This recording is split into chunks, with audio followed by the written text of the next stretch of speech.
এই মুহূর্তে আমরা দেখছি এই রাজধানীর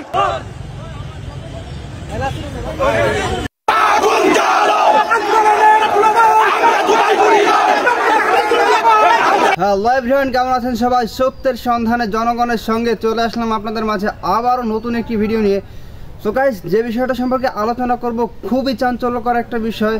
আপনারা জানেন যে আওয়ামী লীগ তাদের কর্মসূচি ঘোষণা করেছে এবং ইতিমধ্যেই ঢাকার রাজপথে দেখা গিয়েছে কাফনের কাপড় পরে রাজপথে নেমে গিয়েছে আওয়ামী লীগ এবং তারা তাদের দলের স্লোগান দিচ্ছে। এবং আমরা একটি ভিডিওতে দেখলাম হাসনাত আবদুল্লাহ তিনি দৌড়ে পালাচ্ছেন সাংবাদিকের গাড়িতে করে, এবং তার আগেই দেখলাম যে আওয়ামী লীগের কর্মীরা তারা মিছিল দিচ্ছে যে এই কাফনের কাপড় পরে, হয়তোবা তাদের দেখে বা তাদের ভয়ে এরকম কি হয়েছে, বিষয়টা কি এরকম যে হাসনাত আবদুল্লাহ তাদের দেখে ভয়ে পালালেন। আর হাসনাত আবদুল্লাহ সম্পর্কে আমরা জানি অনেকেই, তিনি অত্যন্ত সাহসী একজন ব্যক্তি, আর তার অনেক ভূমিকা আছে এই বাংলাদেশের পরবর্তী সময়ের যে সময়টা, এটার পিছনে তার অনেক ভূমিকা রয়েছে। তিনি অত্যন্ত সাহসী একজন ব্যক্তি। সো তিনি কেন দৌড়ে পালালেন এরকমভাবে? এবং অন্তর্বর্তীকালীন সরকার তিনি তো বলেছিলেন, বা সরকারের দায়িত্বে যারা আছে তারা বলেছিলেন যে আওয়ামী লীগ কোনোভাবেই তাদের এই কর্মসূচি পালন করতে পারবে না, তাদের মানে সর্বত্রভাবে তাদের প্রতিহত করা হবে, আইন শৃঙ্খলা রক্ষাকারী বাহিনীদের সেরকমভাবেই প্রস্তুত করা হয়েছে। এবং তারা আইন শৃঙ্খলা রক্ষাকারী বাহিনী তারা পুরোপুরিভাবে প্রস্তুত, এমনকি তাদের যেই মুঠোফোন সেটাও ব্যবহার করতে পারবে না দায়িত্বরত অবস্থায় ডিউটিকালে, এমনটা আমরা দেখেছি ইতিপূর্বে, রিসেন্টলি দেখেছি আমরা। তো এই মুহূর্তে এসে আওয়ামী লীগ কিন্তু ঠিকই তাদের কার্যক্রম চালিয়ে যাচ্ছে।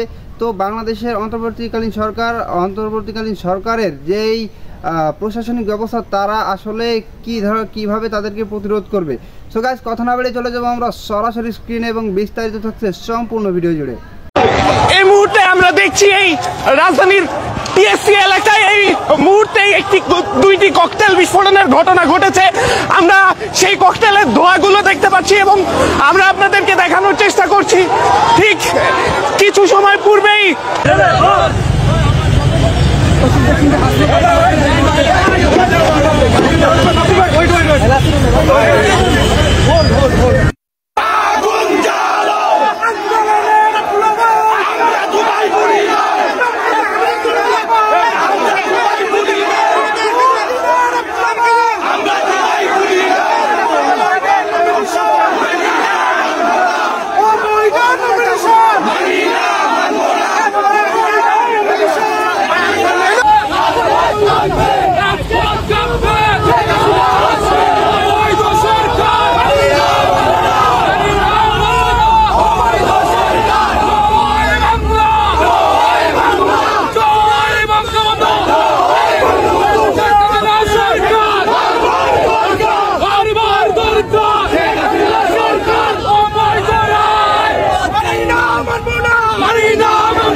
তো গাইস, আপনারা সম্পূর্ণ ভিডিওটি দেখলেন এবং এই ভিডিও সম্পর্কে আপনাদের মূল্যবান মতামত অবশ্যই কমেন্ট বক্সে বলে যাবেন।